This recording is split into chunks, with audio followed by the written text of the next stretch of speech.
Sit back, relax, and enjoy listening. Recap. After pulling RK to safety, SV leaves him unconscious amidst the chaos, surrounded by eyes that did nothing. The crowd, media, and fire brigade take over.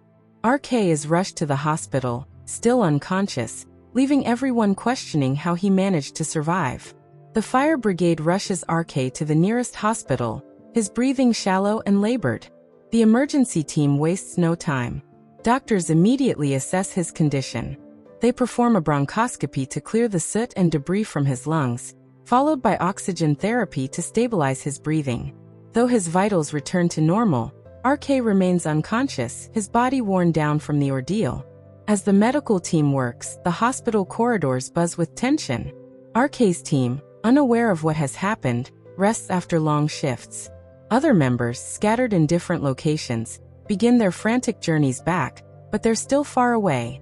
It'll take time before they arrive. Jill storms into the hospital, panic written across his face. He finds his way to RK's room, and the sight before him knocks the air out of his lungs.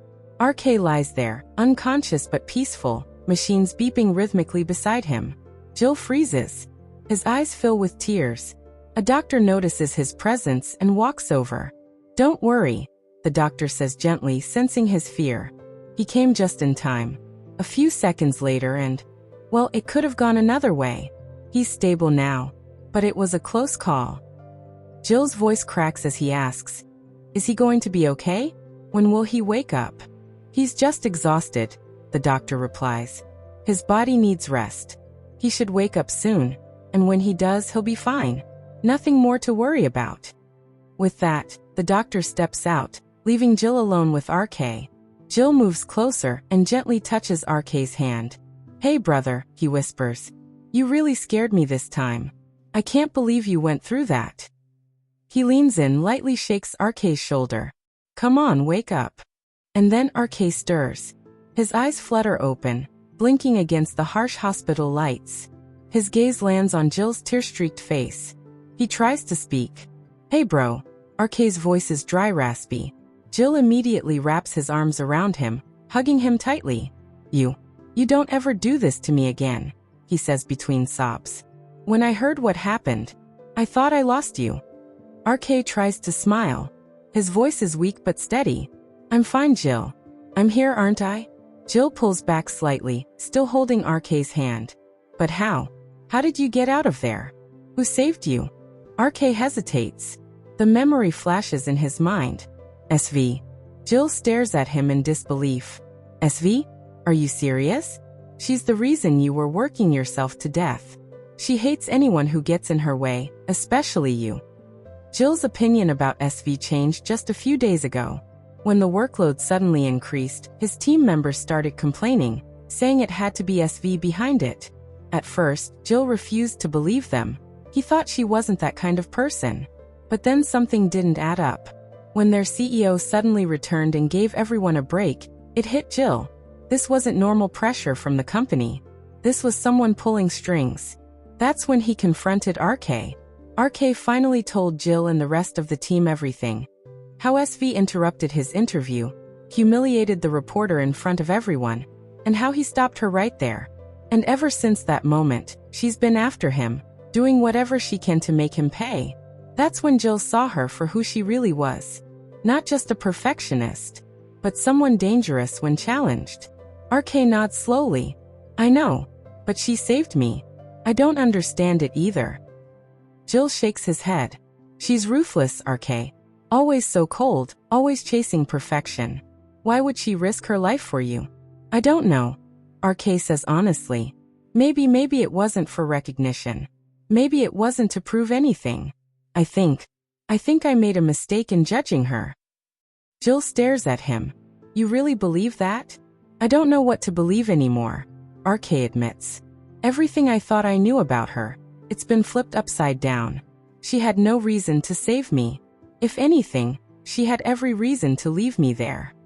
"But she didn't," Jill says quietly. "She pulled you out. And then what?"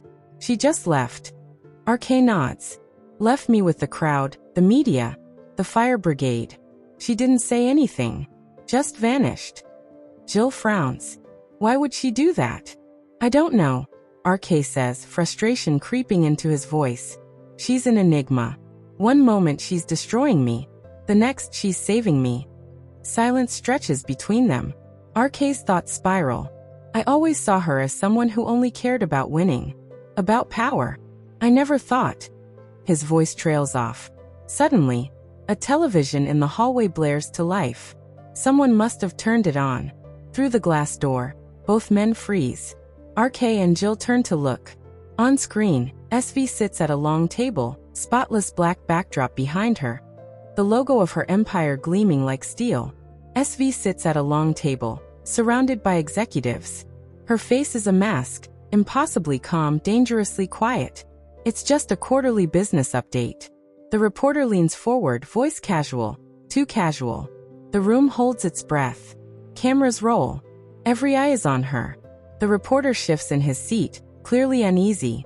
He knows who she is, what she's capable of. This isn't someone you provoke lightly.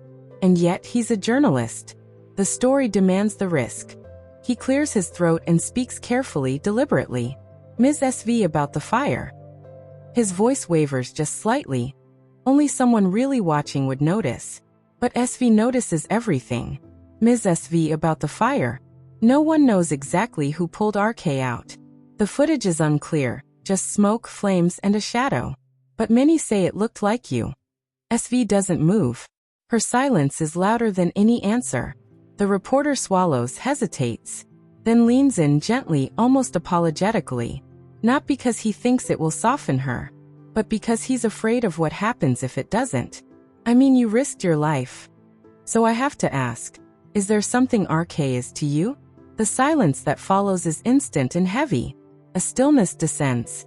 SV doesn't flinch, but RK does. In the hospital bed, he jolts upright, his breath catching, his eyes wide with a fear that doesn't match the setting. No, no, no, no, he murmurs, like he knows exactly what's coming.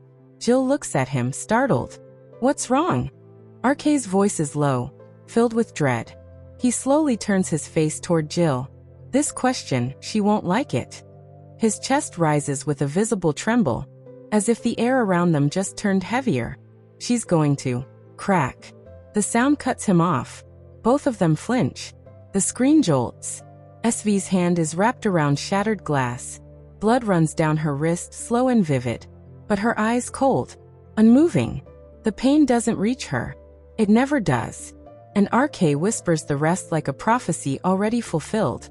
She's going to break something. Then, without a word, SV rose to her feet and disappeared.